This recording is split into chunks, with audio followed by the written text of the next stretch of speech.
This is MC Fireside Chats, a weekly show devoted to the outdoor hospitality industry, hosted by Brian Searl and Cara Csizmadia. You'll hear from special guests that focus on topics to help your business succeed, all backed by Modern Campground, the most innovative news source in the industry.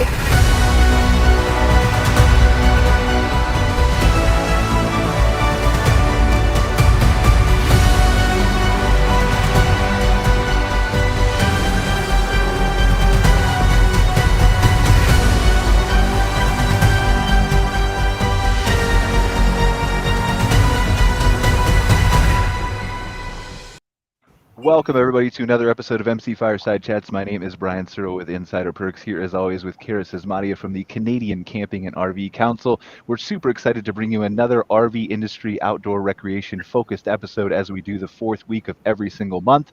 As a reminder, we're available on a podcast for you guys who want to listen in later, Google, Apple, all those kinds of things. It's actually updated, Cara. I finally did it. Finally made time to do that. So all those new episodes are available to download there, as well as on mcfiresidechats.com, moderncampground.com as well.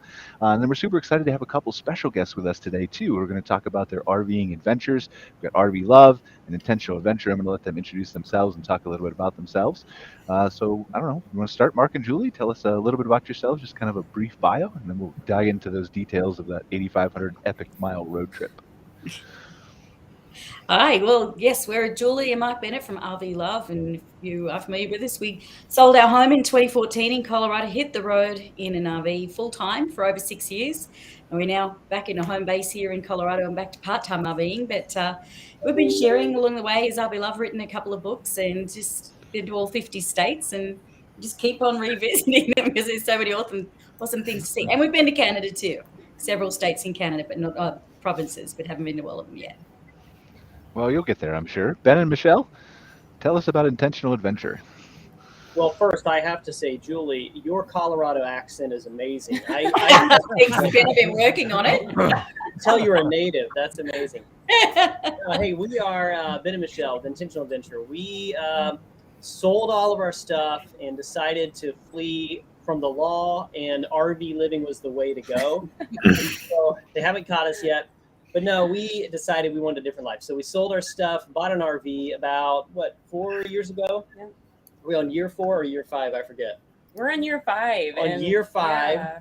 And we have 2 kids, Eli and Lacey, who are now 11 and 13. So it's a special time in life to be with them 24 hours a day. We're learning a lot right now. But no, we're loving it. We're just traveling the country and finally made it out west this year to California. So, yeah, just enjoying the travel life.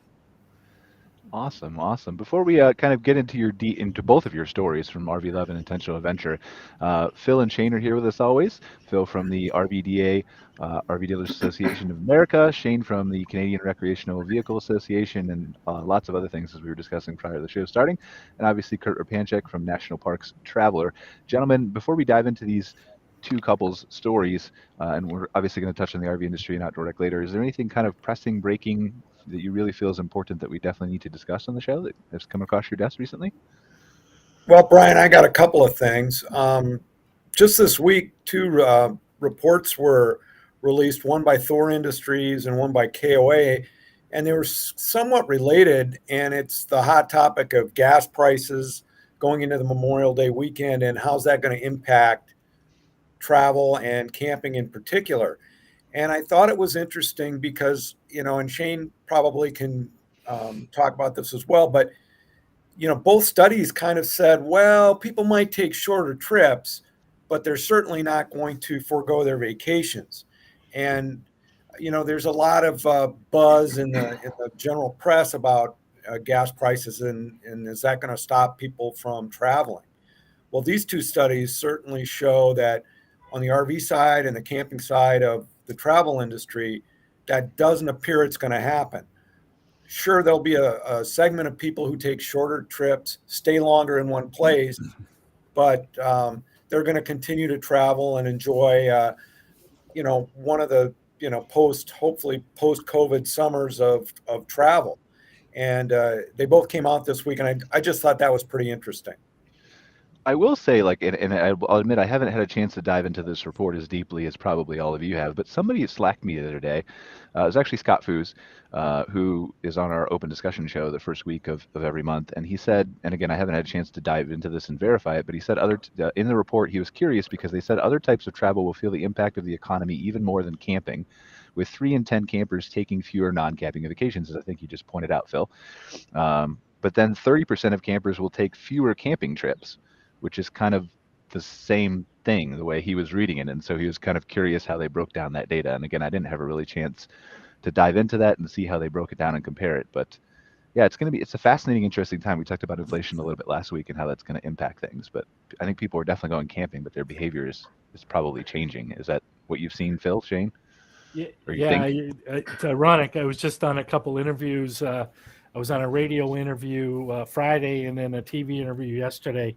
Both, both reaching out to talk about the impact of the gas prices, and they noticed that it was Canadian RV and Camping Week, so they reached out. And I saw those reports, Phil, and I was down at the industry breakfast and listened to Toby speak a couple weeks ago, and it was interesting. My take on it is we're still a little early in the game. It's nice that everybody's seeing that or forecasting that. Hopefully that is a good thing. But as we get later on this year, let's hope that it's still looking that way. It's a lot of things hitting us at once, but it's certainly encouraging so far that a lot of people are going out there camping. Brian, I think this is something definitely to watch. Just this morning, I was talking to some colleagues, and in California, of course, the highest gas prices in the United States, $6, maybe higher than $6. And somebody was just in Yosemite National Park, and they thought that the visitation was kind of down, and whether it was directly related to the gas prices or not, I don't know. But I know if I had to pay $6 a gallon for a rig that got 10 or 12 miles to the gallon, I'd rethink my plans for the summer, and it's still early.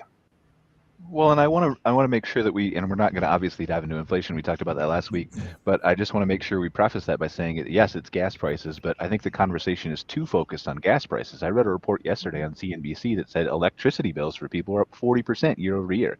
So it's everything. It's the tomato that costs double that it did before, plus your electricity, plus your gas, plus everything else.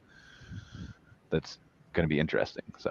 But anyway, it really is, and it's going to be interesting to see how the concessionaires in the national parks deal with it, because they've got increased prices, and they might have labor issues with not enough help. So I think it's going to be an expensive summer. One of the things that is happening up here in Canada is the airports. The lineups are brutal.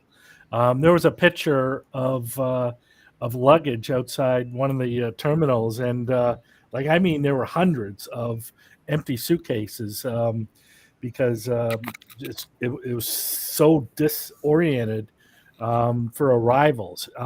So when the RV industry is faced with, again, the airline industry going what they're going through, we're looking a lot better as far as a motor vacation right now than having to walk through an airport or getting there 4 or 5 hours before their flight, which is crazy. Well, let's dive into some of these stories. And Mark and Julie, please, we'll start with you guys, but if you have anything you want to contribute here to the discussion of how maybe it's impacting you guys as RV consumers, feel free to kind of jump in there. But otherwise, feel free to, we'd love to hear a little bit about your story, your trip, your 8,500 mile. That's a lot of miles. Sure, yeah. I actually calculated it's over 13,700 kilometers for the Canadian market. For the Canadian market, yeah. But yeah, so it obviously didn't slow down our travels too much. Of course, the fuel prices came up kind of in the middle of our trip. But, in our audience and our followers, some of them have said that it's impacting them with the fuel prices and the other economic changes in prices. But I think that in general, what's really great about RVing, and especially for full-time RVers, is that so many of your expenses are variable. If your fuel prices go up, you can travel slower and less distance, stay longer, use campground memberships that allow you to stay places longer. or a lower cost. There's a lot of variables that you can work, whereas in regular lifestyle, there's more fixed costs. So that's one of the things I think is really that's positive. what we found when we sold our home back in 2014 is instead of like 2/3 fixed and 1/3 variable expenses, it flipped and 2/3 were variable and 1/3 was fixed. And what was interesting about that is if you do get hit with things that are out of our control, ultimately higher fuel prices, rising campground fees, we're all seeing as well on top of the fuel prices.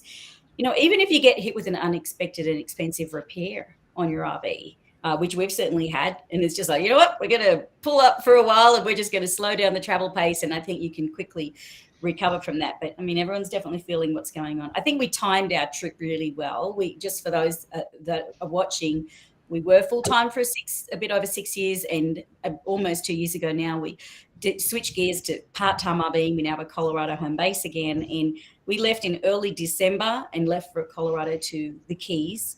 And it was supposed to be a 5,000-mile, 2-month road trip, but then we kept looking at the weather and thinking, well, we don't have to go back home. It's cold, it's snowy, we got to take the dog out, and we were having a great time in Florida and got to visit some fantastic new parks for the first time in South Carolina as well. And we ended up coming back to Colorado.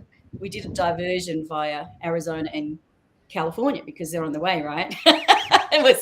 That's how we ended up doing 8,500 miles in 3.5 months. And I think what's interesting about that for us, and we just did a big report about this on our website. It was a massive blog post, but lots of information in there, is that in our full-time RV life, we averaged about 9,000 to 10,000 miles a year. So we did almost as many miles in 3.5 months as we would normally do in a year of full-time, because as full-timing, you're just going in one direction. You don't have to go there and back. You right. Just go there and then to the next there. You don't have to keep coming back. And so that was a big part of the mileage for sure. But. And I think that, speaking to fuel prices, and, Phil might have some more input on this too from the RV sales perspective, is that what's going on now. I think people are always mindful of what is the fuel economy on your RV, but maybe more top of mind now. We were in a big Class A for 6 years. We had 2 Class A's, and they like average about 7 or 8 miles per gallon, which sounds scary. But remember, we're not using those for exploring and errands. We have a tow vehicle for that. So the average across, both vehicles, we ended up finding that our average fuel economy was about 15 miles per gallon. When you're towing a car that can get 25 or 30 miles per gallon and you're driving it more than the RV, that makes it quick to average that out. And then on this trip, we used a Class C on a Mercedes chassis, and we got close to 15 miles per gallon on that. 14. And diesel's more expensive than gas. I think it's like $8 right in California for diesel. So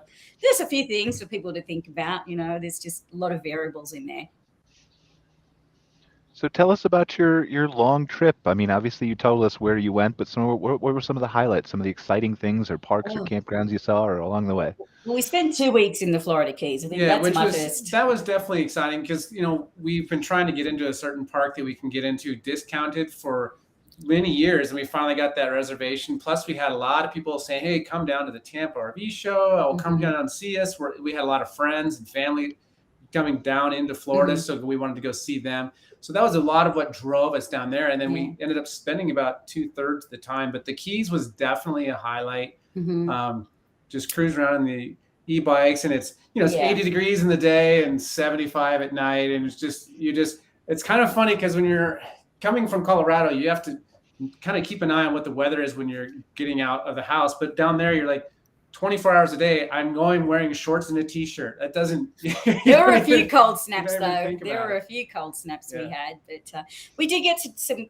So that was our first time staying. We stayed at a park called Sunshine Key RV Resort, which we'd visited before when friends were staying there. But as Mark said, it's the first time we're able to secure a reservation because we've got a camping membership that allows us to stay there for a very low nightly fee. So that was more than paid for itself. And then we discovered a new campground that some of you might have heard of. I wouldn't even call it a campground, actually. I'd call it an RV resort. If you haven't heard of it, you want to check it out. It's Camp Margaritaville in Auburndale. And we'd never heard of Auburndale before, but it's kind of between Orlando and Tampa. And what was great about that And this is actually one of the tips that we share with people too. And I think it's so easy for people to look at the cost of a campground and be worried about the nightly rate. But this place has so much going on. You don't need to go anywhere else. Like, you're 40 minutes from Disney, but you don't need to go, was it 40 minutes, an hour, I think, to Disney. We didn't go to Disney. But, you know, when there's a lot going on in the campground, it's in a resort with a lot of great attractions and amenities where you don't have to leave. I think that's a great way of looking at what value you're getting from a nightly rate at an RV park, is you don't have to spend money on gas or go somewhere else and pay for an entry fee to get your entertainment elsewhere. And but that was a fantastic RV resort, and it's part of the Margaritaville family. But this is it's actually a family run campground, and it's beautiful. And we had a great time there. And where else did we go? We went to a motor coach resort in South Carolina. And many motor coach resorts only allow Class A's in, but this one was a little unusual in that it did allow in Class C's of a minimum 25 feet. So we just squeaked in, and that was lovely. Hilton Head Island Motor Coach Resort. So, you know, I think those 2 stays were actually probably the majority of our campground spend on the whole trip. The rest of the stays were either very low or even no nightly fee, depending on, you know, how long we stayed. Because of the smaller rig, we as Julie mentioned, we previously traveled with big Class A's tow in a car, and this trip we had a small Class C with electric bikes, and so it was a much more nimble rig. So it was actually really fun to have that different travel experience. But it also made it really easy to stay, you know, do driveway surfing or harvest house or other simple or boondocking in smaller spaces. You just have a lot more flexibility with that small rig, which was really even fun. just securing campsites, because I know somebody commented in one of our videos the other week, said, well, all campgrounds are booked out 3 years in advance. Well, that's not true. I would say in the popular places like Florida in the winter, many of them might be booked out a year or 2 in advance, I'm sure. But right now, a lot of people are making changes or cancellations to their travel plans. But what kind of rig do you have? And I'll be interested to hear from Michelle and Ben of their experience, because they've got a big 5th wheel and a truck. And with this little 25-foot motorhome, I think we were able to get a lot of last-minute sites because we were so small. Whereas if we had a bigger rig, I don't think we could have achieved that as easily. Well, let's pivot over to Ben and Michelle from Intentional Adventure. Why don't you guys tell us a little bit about Intentional Adventure? I know you introduced yourself briefly, and then kind of some of the things you've been up to lately. Okay, great. So, yeah, Michelle is really good at talking, but I do a lot of the talking, so I try to defer. If she's happy, I'm happy. No, listen, we are really passionate about building family. We're passionate about homeschooling, about plant-based eating, and honestly, just choosing the life that you want to live instead of letting it be chosen for you. So when we decided to travel, I own a business back in Florida. You probably have never heard of a business that does this, but I rent chandeliers for events. So that helps fund what we do, but I've been doing that for probably 10 years. Yeah. And that's what I call a niche business, Ben. Yeah, it's very, very niche business. I ship chandeliers to Canada. I shipped them all over the world and all throughout the US. So it's a really cool business, but that brings a whole different level of stress because I consistently have to be connected with my team. I have business meetings. I have to make sure that I'm thinking through where we're going to be and do we have signal? Do we have internet? So there's a lot of challenges in this lifestyle, but I think to give a quick overview, we are doing this because we want our kids to be raised differently than the status quo. We want to experience a life that's completely different than what we were experiencing in the sticks and bricks life. And we're passionate about sharing that with other people, which is why we do have our channel and we share videos and all that, because we want people to consider something different and live an actual of memories. So there's the quick intro. I don't know if that answers some of the questions. Yeah, I think so. I think it gives us a good idea of what you guys are all about. What are some adventures you've taken recently that kind of stick out in your mind, maybe the last year or so? Well, we've been trying to get out to California since 2020, and everything changed, and so many, in part of this nomadic lifestyles, you just have to be open to change because it's going to happen. So we finally made it out to California, and that was our 48th state. So, we're on our 5th year of travel, but we finally made it to the 48th. So we'll eventually get to Alaska, Canada, hopefully, and Hawaii, but probably not with the RV.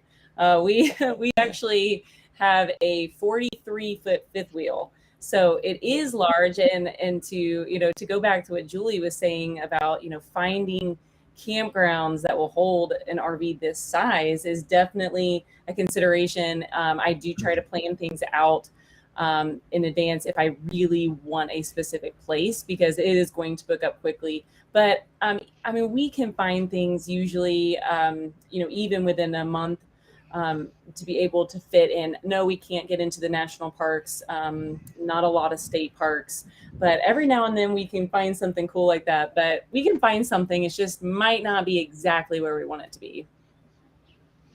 Flexibility is key. Exactly. So I'm curious, you bring up some of the national parks and state parks, and obviously that's Kurt's domain, far and away, more so than any of us. But if you can't stay in the national parks and state parks, is there still a desire to see that? And then how do you adjust to that and compensate for, I want to see this national park, but I can't stay in it? Yeah, so we actually prefer in our travels to visit national parks, state parks. We are very much outdoorsy people. We like to do hikes. We love the mountains, the rivers and lakes, and we love all these things. And so, we can't always camp inside of the park, but we are usually within 30 minutes to an hour away. So it is an easy enough trip. And I'm sure Mark and Julie will understand this, but you kind of stay in one spot and then you just travel around to visit what you can. For us to drive an hour and a half to go see something of interest to us is not a big deal. Well, I think that's so true, because, even in our regular lives, when we had our house before we hit the road, it was so funny to me that we had so many family and friends that lived in town, and they'd always make comments, "Oh, you guys live so far away." And it was like 30 minutes, and yet we're in this RV lifestyle. And we've had friends, when we were doing our remodel project on our RV up in Oregon, we had some friends that were in Washington said, it's only 6 hours. We're totally going to come down. And so I just think that's so different than what you see in a regular lifestyle. It's just the different perspective on what is far. And then part of that, of course, is that you're carrying your home with you, so that when you drive 6 hours, well, you have your house. You don't have to go back. But I think that's a big factor in why. But I just, when you made that comment, I just had to share that. I think that's one of the most fun things about the full-time RV life. And there are a lot of people who would ask, well, a lot of people think, especially in California where you guys are, and the state parks and national parks are much smaller, and the rows are not as accommodating to the bigger rigs. And we hear people, and they ask us, well, I want to go full time, and what size rig should I get? And, I want to get the smallest possible rig and stay under 30 feet because I want to be able to get into the national parks. And our response to that is, look, if you're going to full time, you want to be in a rig that you're going to be comfortable, because you don't want to plan 90% of your life around only 10% of where you're going to stay. Yeah, because good luck getting a reservation in a national park. You might have the rig, but if you can't get the reservation, you're not taking your rig. But there are many private campgrounds outside of every national park and state park within a 20, 30, 40, 50 mile radius. And, the further out you go, obviously, the more affordable they become. The ones that are right in close to the national parks, obviously you charge a premium. But I think a lot of people get so focused on the national parks, and you'll get to explore them in your tow vehicle, or if you're in a small B or C, like we were in, then you can do it in that. But you don't have to be in camping inside the national parks to still really enjoy so much of what they have to offer. Absolutely. That's so true. Yeah. Kurt, you want to weigh in a little bit? I'm just curious what you think the difference is for people. Like, you're going on a road trip too, aren't you? Where are you going? Oh, I'm going to Iowa. to see a national park, or for something else? Well, I'm going for a wedding, a family wedding, but along the way, I'm going to drive across Wyoming and across Nebraska, and there's a couple park sites in Nebraska I'm going to stop at, and on the way back, I'm going to stop at a couple in Kansas. So, a lot of folks look towards the big national parks, the Yosemites and the Yellowstones and the Rocky Mountains. And there's really a lot of smaller jewels out there that people are unaware of, or think they're not worth visiting. And I'm going to 4 of them that I've never been to before, so I'm really looking forward to that. Where are you going? You want to come along? I need a shotgun rider. Maybe that's why. Like, where are you going? I need to know it's first. Only 2 weeks. I'm open to it. The first site is Scotts Bluff National Monument in western Nebraska. And from there, I'm going to head over to Homestead National Monument of America that interprets the whole homesteading era of the United States. On the way back, I'm going to hit Tallgrass Prairie National Reserve, which is, as the United States expanded, we kind of ran over all the landscape. We turned it into farms. We tilled under the tallgrass prairie and the shortgrass prairie. And this unit of the National Park Service preserves a segment of that tallgrass prairie. And along with it, you've got a nice little bison herd there that the Nature Conservancy helps maintain. And so I'm looking forward to seeing what the landscape used to look like 150, 200 years ago with all the native species there. And then I'm going to stop at Fort Larned National Historic Site in western Kentucky. And, after the Civil War was over, a lot of the troops were sent to the west, to the frontier, to battle the Native American cultures, to force them out. And a sad part of our history, Fort Laramie National Historic Site in eastern Wyoming is one of my favorite sites from that period, but unfortunately it's not as kept up. A lot of the buildings are gone now, but Fort Larned supposedly is the most complete fort setting from that era. So I'm really looking forward to visiting it and seeing what life was like there. Different chapters of America that not necessarily your sprawling panoramic vista parks, but important nonetheless. That's awesome. I think that's something great for like the other couple when they're raising their kids, road schooling. That's one of the things. I mean, they can speak more to this, but I imagine that's one of the things that's great for them is to be able to have that immersive experience and be able to teach history through the national park systems and more hands-on. But yeah, I'd love for them to share more about that. Oh yeah, homeschooling is a whole different world when you can travel to these places. It's phenomenal. The kids are able to just soak up so much, and you know how it is. Like you can only get so much from a book anyway. But same thing when you're on site, you can only get so much from the site. We tried to combine, we tried to give them, some experience ahead of time and then experience there. And when they combine it, they don't even know what they've got. It's funny how we talk about stuff and they're like, oh yeah, Mount Rushmore. We went there like 3 times, and we walked up the mountain. Their experiences are so vast that I think it'll be a while before they realize. But right now we're preparing to go to Alcatraz, and Michelle just yesterday was reading a book about it and kind of telling the story about it. So it just comes to life when you can combine homeschooling and traveling. It's an amazing experience, and we love the result we've got so far. Yeah, that's a big part of the National Park Service, the education mission, the interpretive mission. And, Brian, just recently, a couple months ago, the Travelers started a monthly webinar series. And our next webinar is coming up on June 6th. And we've got a ranger from Everglades National Park who directs their education program. And one of the fascinating things, there's actually 2 fascinating things. One is really fascinating, one is sad fascinating. But they bring in 20,000 school children a year to Everglades to introduce them to their backyard, this incredible national park. The sad, fascinating thing is that she does not have a budget through the National Park Service. She depends on grants to maintain her program and the 11 employees. So, we talk about the national parks and everybody tends to think that everything is wonderful with the National Park Service and the National Park system. And there's a lot of challenges out there. In so many different areas that need to be addressed. Absolutely, I can agree with that, and certainly through funding through the federal government, it has been short. And some recent federal legislation has passed, Great American Outdoors Act, and some other funding that's coming through various pandemic relief efforts that is going to go into public lands. Because I think one of the things that I'm always surprised when I talk to, whether it's Fish and Wildlife people, the Forest Service and National Park Service, is how understaffed they really are. You'll have a U.S. Fish and Wildlife Service of hundreds of acres. I said, well, how many people are here to help visitor services and protect the resources? And well, we have 1.5 FTEs, and then the rest are made up of volunteers.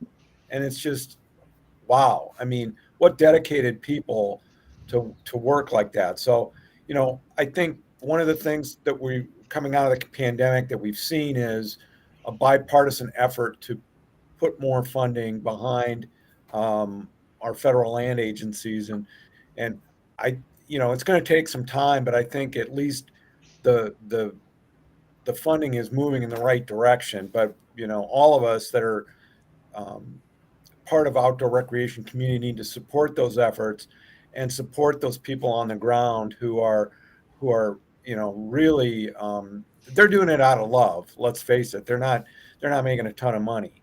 They're doing it out of love for the resource and love for the people that use the resources like us.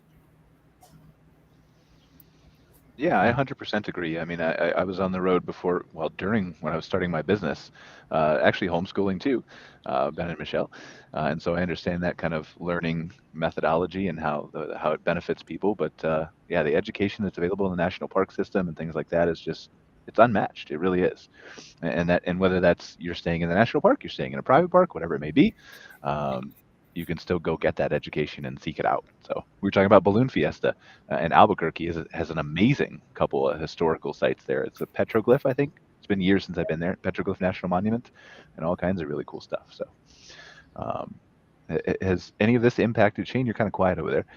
How does this work with Canadian national parks? Do you know at all, or not the education necessarily, but I mean, if you can't touch on that if you want, but some of the funding and the governments and how that interacts with the RV industry? Well, they keep on providing funding by the federal government, but as far as we're concerned, not in the right places.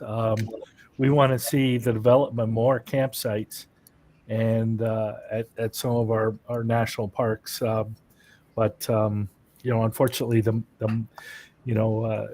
don't know where the money goes. We keep on seeing in all the budgets that so many millions of dollars or hundreds of millions of dollars are set aside, but it just doesn't seem to, as far as we're concerned, get into the right places. Brian, this seems like a perfect segue to point out that National Parks Traveler, although we are based in the U.S. and probably 90% of our coverage is on the U.S., we do have a Canadian editor for readers up north who want to stay on top of what's going on in the Canadian national park system. And we do touch on some of those problems in terms of, lacking funds or lacking staff, that kind of thing. Yeah, I'll have to make it a point to try to read your website more often. You really should. Yeah. There's a list of like 400 things bookmarked in my browser. These are important. I should get to today from 4 months ago. So I'm working on it. But yeah, it's all so tied together, and that's what's so fascinating to me. The RV industry, outdoor rec, education, our kids, how they're growing up, what they're seeing and learning and adapting to, and how they prefer to travel, and it's all such a big, huge circle. Cara, you've been camping recently. Didn't you go to the RVDA of Alberta's little education training event recently? RV Learning Weekend was, May 13th to the 15th. Unfortunately, I couldn't stick around the way I wanted, but it was a really fabulous event. They had about 150 RV owners come out for the weekend, and RVDA of Alberta hosts several seminars on right from like basics up to advanced kind of RVing topics that attendees can register for. And then, of course, there's all the fun stuff too. They've got, parties and dances and things for the kids to do and all kinds of things, all at a really awesome resort here in Alberta, Old McDonald's Resort, right on Buffalo Lake. They've got a great little beach and spot. Their spot is really, really great for the kids. My kids love it. But overall, it's the first one we've been able to host in a couple of years. So it was really nice to kind of have that in-person, literally hanging around the campfire opportunity again with RVers and RV dealers and RV techs and everybody kind of all at one event like that.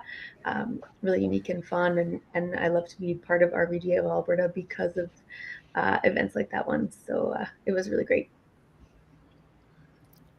Yeah, I mean, I've never been a part of one of those things, but it seems like an interesting question. Ben and Michelle, Mark and Julie, maybe if you guys want to jump in, or you guys both have large communities who follow you, and I'm sure they run kind of the gamut from the people who are also full-time RVers to the people who are just getting into it, especially during the pandemic, who just maybe bought a rig and have questions. So what are the different types of comments that you hear from people both at the beginning and maybe not the end, but more advanced into their journeys? I know that's a very broad question. I'm intentionally leaving it broad. It So you guys is. I'm take it trying to whatever think direction you some want. So. specifics. Well, let's start with the beginning, right? So for the Yeah. people who are getting into the industry for the first time, what kind of questions do you see that are being asked of people like you who are clearly experts? Well, I don't know if they're experts. We've been doing it a while, but I guess we know more than the people that are starting out, right? But Yeah. I think one thing that we find is a lot of people, they're very focused on the rig, and what's the right rig for them, and trying to get that decision to be perfect. And it's very difficult to do that. I think a lot of people, it's great. There's so much content and so many other RVers sharing their experiences out there. As we've been doing since 2014, there's so many different kinds of RVs, the way they do it, the kinds of rigs they're in. I think it's easy for people to just say, well, I like that couple, I'm going to get what they got. Doesn't necessarily mean that's going to be the right fit for you, but I think there's one thing I'd like for all new RVers to know is it's a really small percentage of people are going to nail their perfect rig that's going to last them for years on the first go. And so, sometimes it takes a little, travel needs change. We've had 2 Class A's and we loved those. And they were fantastic for full timing, but we're really loving this little Class C we've been traveling in as well, just for a different kind of experience. We're in a different life stage now. We've done all the 50 states, only 48 with the RV, but, we've done a lot of things and now we're looking for different kinds of experiences. So I think people that are new, just to really keep in mind that it's a really high chance that you'll probably change rig within the first year or 2. Well, and to your other point, that they seem to be spending a disproportional amount of time on the vehicle and not as much on how they'll use it and live the lifestyle and other factors that they need to consider, like where they all need repairs and maintenance. Where they're going to stay with it, where they're going to, if they're part-time, where they're going to store it, where they, all these other factors and all the other costs. And budgeting for everything, not just budgeting on the rig, because, if you're not full-time, most people need to pay for storage. We all need to pay for repairs and maintenance, obviously gas and campgrounds. But, I just think I know a lot of people jumped in 2020 and 21 with COVID, a lot of what they called COVID campers, I think, and it's all very new and exciting. But I think the reality of RV ownership is also catching up with a lot of them. And we're hearing about things like camp reservation fatigue. I don't know if you've heard that term, where people are just getting tired from what's becoming like a part-time job, just making your campground reservations. Because it's harder to find the reservations than it was in the past. I don't want to sound like a Debbie Downer here. I just realized I think it's just really managing those expectations, because people get so excited about the RV and we're going to go travel and have these adventures and go to parks and we're going to go kayaking and all of these great things. And it is all of those wonderful things. But I think by managing expectations of being aware of all of those other things help balance that out so that, it doesn't become overwhelming. And it sets them up better for long-term success. Right. So that's what we really want to see, is not people that jump in and then find it's, these things are too much for me and then jump out again. That's why we create the content that we do, to really help manage expectations so that people can understand what they're getting into, do their homework, do their research, do their budgets, and then keep doing this for years and years and years to come. And budget in for that. You'll probably will change rig along the way. So it was probably a long answer to a short question. No. But there you go. Ben and Michelle. Well, let's talk about this year or two, because I'm curious if Phil or Shane can kind of weigh in on this from a dealership industry perspective. Well, we had some discussion about this recently, and there's actually some data that was shared at the RV Industry Power Breakfast that Shane attended and that I monitored from afar because I couldn't attend in person. But they were talking about the number of trade-in vehicles year 2019, 2020, and 2021.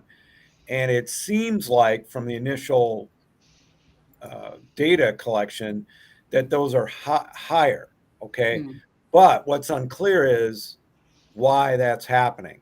Is it because, as you talked about, they just bought a rig because that's what was on the dealer's lot, and now the availability on the towable side is much better for the dealers, and they're moving on to a different unit that's more fitting for how they're going to use it, or are they getting out? And that's what we need to do some more research on and find out. So that was definitely, it is definitely top of mind for the people on the business side of RVs, because for the long-term health of the industry, we want to retain all those COVID campers, if you will, and have them buy again in the future for the health of the industry. We don't want them one and done. Right. Yeah. And I think a lot of people feel there was such a shortage, from the summer of 2020, and then the supply chain issues and just the sheer demand of it, that I think a lot of people were just buying what they could get. I mean, I don't know the numbers on it, obviously, but you would know better than us. But that's what we were hearing a lot of, is I'm just going to grab this so I can get out of the house and not be locked up. Yeah. And hopefully that's the reason.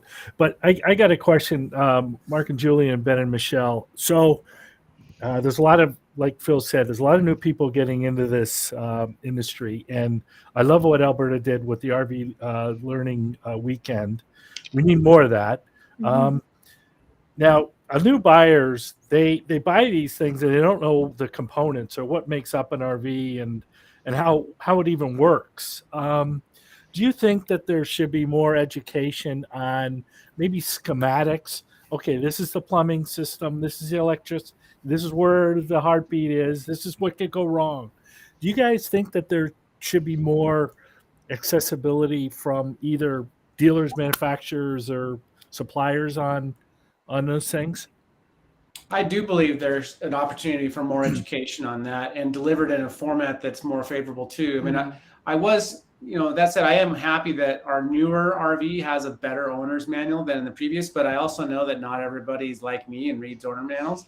But I do think there's a big opportunity for education and learning, and whether that comes from manufacturers or from industry in general, wherever it comes from, I do think there's a huge opportunity for more education to help this long-term success of the RV industry. Because the more informed people are, because a lot of the things that go wrong in an RV are because of the people not knowing how to use it properly. So if they're not using the appliance properly or maintaining it properly, it premature failure. And if they would have done it right, they would have not had to get the RV into the shop. And so there wouldn't be as much of an RV tech shortage if people knew more about how to maintain them, more how to take care of them, and more how to do things themselves. And so I think empowering the RV population to do more themselves and to make better choices is very valuable. I think there's a big need for that.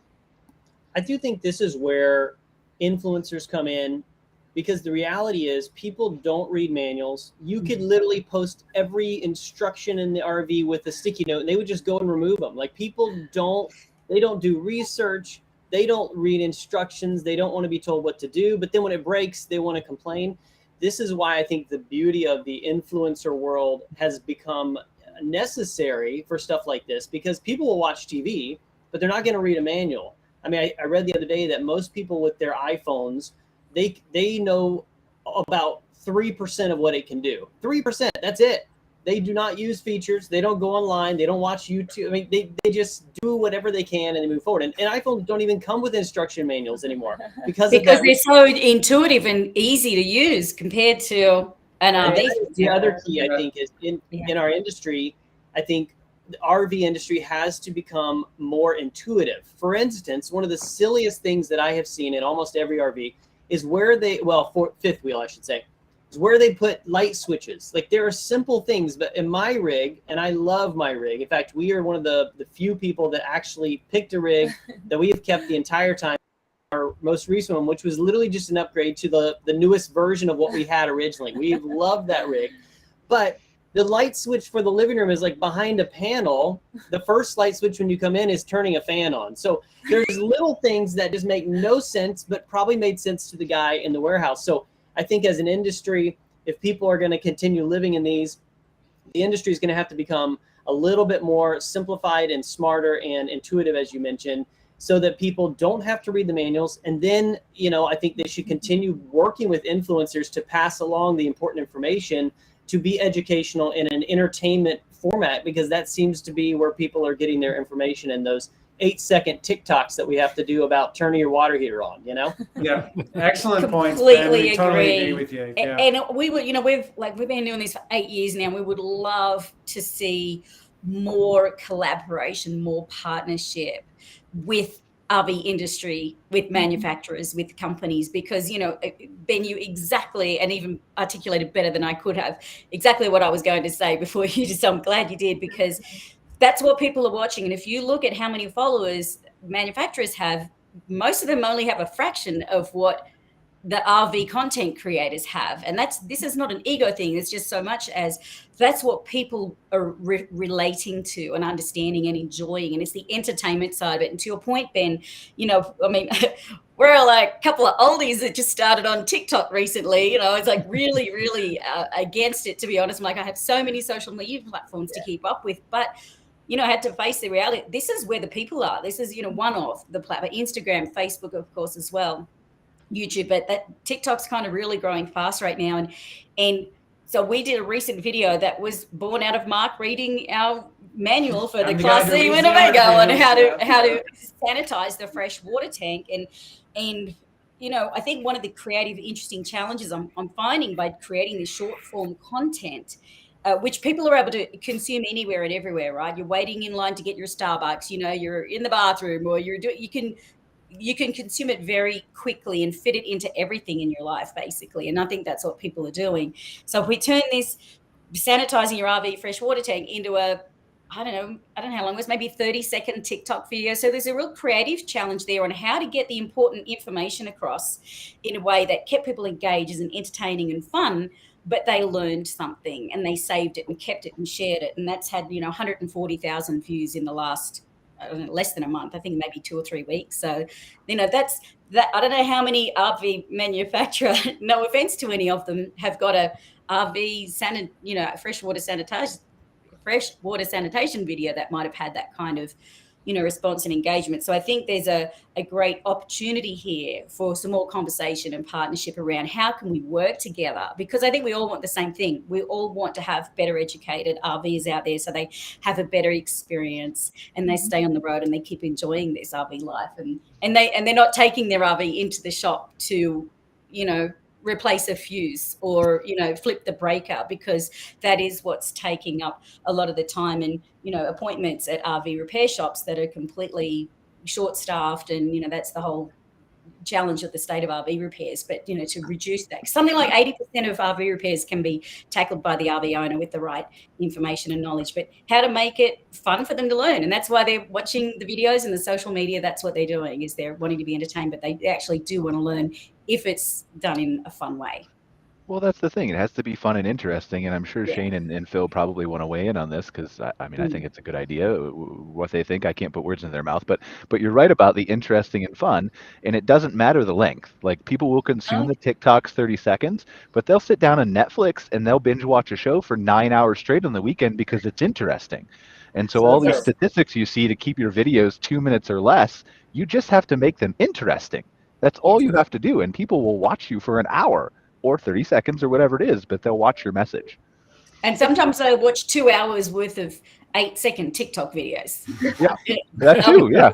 Like, I don't have time to watch a 30-minute YouTube video, but I'll watch 3 hours of TikTok videos. That's all. And believe me, I've been in marketing for 30 years, and so it's changed so much from my history. So I'm really having to rewire my brain around how to deal with all this. But it's a fun, creative challenge. Well, it sounds like you just need to have Mark read the manual. And you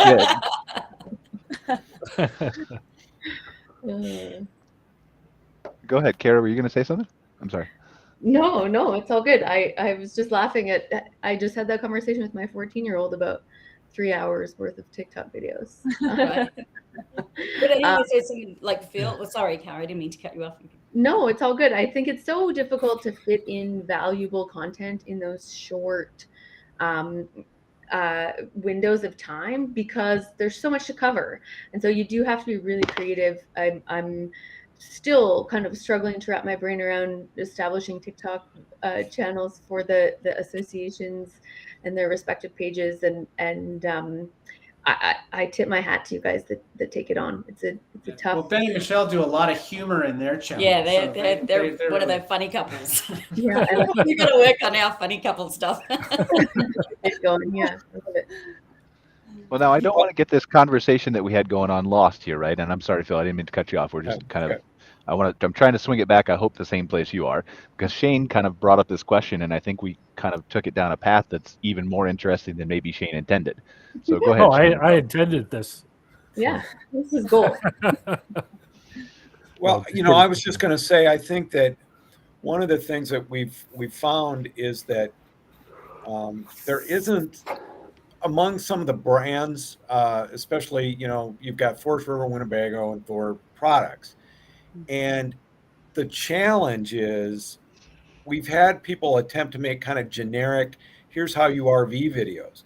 Well, that only goes so far because people are very interested in the specific model and how that unit works versus some kind of a generic, well, it might be different on your rig, but this is, they want to see how does it work on a Grand Design? How does it work on a Keystone? How does it work on a Salem or whatever the model is specifically? And I think some of the manufacturers have made some strides in this area, but certainly I think partnering with influencers could help give people the specific knowledge for the problem they have at that specific time versus, here's a RV lifestyle video that tries to cover way too much things versus what the problem is right there at the campground that they're trying to address. Mm-hmm. And I think there is some good opportunity too there with the industry, with the campgrounds, because they're getting the new campers rolling up for the first time in their new RV, not knowing how to back it up, how to get it level, how to get it working. And so I think that falls on a lot of campground owners as well. We hear from our contacts in the industry there is that's I think a great avenue for people to learn that. And we've got a lot of ideas around how this stuff, maybe this is a conversation for another time because it would be long, but, just how to get that information to people in a way. And I think the dealers, Phil, have a great opportunity there too, because people are looking to learn from the dealer. I know a lot of dealers do provide some educational content out there, but, I always wonder why, say, for example, RV insurance, why is there not, a discount for those that have gone through a certain amount of RV education or something, or gone through certain courses, or maybe there's an incentive for, if a customer goes through a certain amount of educational content, they get some special something. I don't know, but I think there's a lot of possibilities there to explore for sure. But making it fun and easy to consume is everyone's just overwhelmed. There's a lot more content out there now than there was when we started, which is a big reason why we started sharing. But I think the other challenge that consumers have now is there's so much information out there. How do you sift through and know what's the good information? How do you know what's accurate? And how do you know, there's a lot of content out there. There have been some studies done, I understand, that says that something like 60% of content out there is inaccurate and about 30% is downright dangerous. Don't quote me the source on that, but that's what I heard from somewhere in the industry. I don't know how true that is, but I think the consumer ends up trusting just who they like and who they follow, and not necessarily, But I think that's everything, not just RVing. You need to dig a little deeper to make sure you're getting good information. And I think that does come back to the partnership with manufacturers, because in theory, they would do their research to make sure that the influencer they're choosing is actually bringing proper information. So that could help validate that influencer in the overall field, which I think would be really helpful for people to come in and say, okay, I'm a Forest River person. And they say, yeah, check our page. We've got a couple of influencers that have information that's really helpful. Well, then that helps give them some, not experts, but somebody who knows what they're doing and is giving accurate information. So again, that partnership, I think, is so important for new people coming in and for anybody who's trying to figure it out with these new RVs. Yeah, well said. Totally. Shane, you want to wrap it up with any comments based on what you heard? No, it's this is a great conversation. It's funny how things have evolved. People want to learn, but they want to they have a short attention span, so they want to be entertained as well. And what a switch, from before. This is great. And I wanted to learn I love talking to full timers just to learn, because there's so many things to learn. So it's been a real pleasure, listening to you guys, talk about, the problems and what you feel that the industry needs to do to help everybody out. Well, we appreciate you inviting us to be part. This has been fun to chat with everyone and to really have enough time to delve into so many topics, as we have so many interviews we do are really short and you just scratch the surface. But I love that, we've been able to go deeper on some of these really important issues that impact all of us and all of these, new RVers as well, and dreamers. And, we don't want them to be scared off by seeing all the bad stuff on the internet. We want them to, get the good stuff too. Yeah, absolutely. Thanks for having us on here. It's been amazing. Yeah, definitely. We appreciate you guys all being here. We still got a couple minutes left. Is there anything else, Kurt, from your side, from national parks, that we should be paying attention to? One thing I would be remiss if I didn't mention, the other week, the Senate Energy and Natural Resources Committee passed out some legislation to address outdoor recreation. It's called America's Outdoor Recreation Act of 2022. And one of the interesting aspects that the RV industry, no doubt, is interested in and watching, and Phil might be able to fill in some more blanks, is the legislation, if passed and signed into law by the president, it would allow public-private partnerships to modernize federally owned campgrounds, resorts, cabins, and visitor centers on federal recreational lands and waters.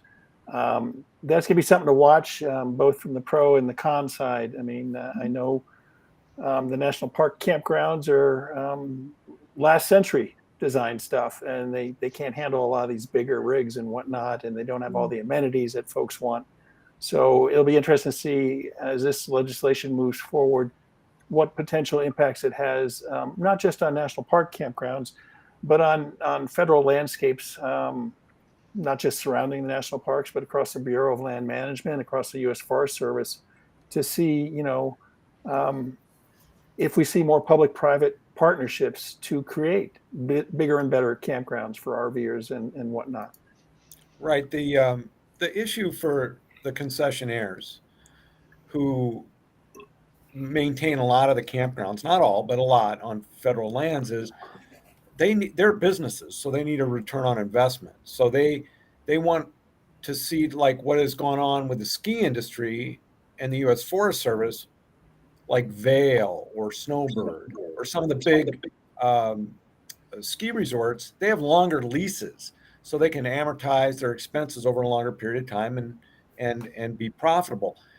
What the concessionaires have said is, we don't have that kind of flexibility on Park Service land. It's a shorter window, 10 years, 15 years. We would like to have a longer lease period so that we can put those investments in and amortize our expenses and make a reasonable profit. So, that's kind of where that's coming from. And, if it works for skiing, why couldn't it work for camping? I guess is one of the arguments there. Well, the philosophical issue, though, is, the National Park Service, the National Park System, is owned by the public, the general public in the United States. Do we want to turn those into commercial centers? I mean, I live in Park City, Utah. When I was a boy growing up in New Jersey, a lift ticket cost $10 for a day. At Deer Valley or at Park City, $150 is not unusual. And so if you want to turn national park campgrounds into commercial operations for a concessionaire that wants to see a profitable return, what are the rates going to be like? Is that going to lock people out of going to the national parks? Is it going to commercialize the national parks too much and adversely impact the national park experience, which is something that's hard to define these days. Right. And you know, there is the rub, and that's where you have to have a balance, right? And so, you know, I think that this is going to be a subject of negotiation. Certainly, it's the plan has bipartisan support, and we'll see where it goes. You know, I don't think anybody wants to turn the national park system into Disneyland, but at the same time, we do have an antiquated park system, campgrounds, and you know, where's the middle ground there to provide services for everybody while retaining the nature of the campground experience for everybody who wants a more rustic experience plus the more RV experience. How much time we got, Brian? Honestly, this is a fascinating topic that perhaps if you guys are willing, because I think the legislation you just said was introduced, can we deep dive into this in a month and see where the legislation is and kind of have a back and forth really between you guys, and maybe if we can find some other guests who can contribute to the discussion as well, because I think it's a really fascinating, interesting. That we're not going to do it justice in a couple seconds. Agreed. All right, let's plan on that. Right. So thank you guys. I'll be in Kansas. I'll be in Kansas. But you said you could join. You said you could join mobile if you wanted, right? Is this a good enough discussion to encourage you to join? It's a great discussion. The question is, how good's the reception out in the middle of no place, flyover country? Yeah, some is surprisingly good. Sometimes Is there less people competing for the bandwidth? Yeah. Well, let's do this then. Let's say 2 months from now, when Kurt's back home, so he doesn't have to worry about the internet, and then that gives us plenty of time to kind of research and get some guests together, and topics and things like that. Does that work for everybody? Yeah. All right. Shane, are you okay? Well, thank you. My wall just fell down. About 30 seconds too early. Too early. Yeah. Just Well, like we are being- over, so yeah. So, But yeah. but really, Shane, maybe we could take a Canadian perspective from this too. Cara, I know you're involved in the RVDA. Maybe there's some ways that we can kind of explore how such a thing might operate in Canada too, and kind of really dive into it in the show. It would be really interesting. So, all right, we got to wrap up here. Thank you guys. Really appreciate you joining us for another episode of MC Fireside Chats. Phil, as always, from RVDA, Kurt from National Park Travelers, Shane from CRVA, and a bunch of other things. Cara from the Canadian Camping and RV Council, my co-host, and of course, Mark and Julie from RVLove. Ben and Michelle from Intentional Adventure. Guys, real quick, share your websites and all the things where people can find you for RVLove and International, whichever one wants to go first. Yeah, well, we're RVLove.com, and pretty much from there you can find all of our socials as well. Yeah, Ben, we are Michelle? intentionaladventure.com, and same thing on all the social stuff, Intentional Adventure. Awesome. Thank you guys. Really appreciate all your contributions, discussions. Had a great show, and we will see you next week. Thanks, guys. Thanks, guys. everyone. Bye. Thanks.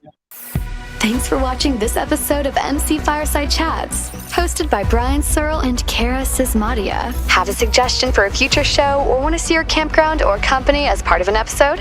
Email us at hello@moderncampground.com. Join us next week for another episode.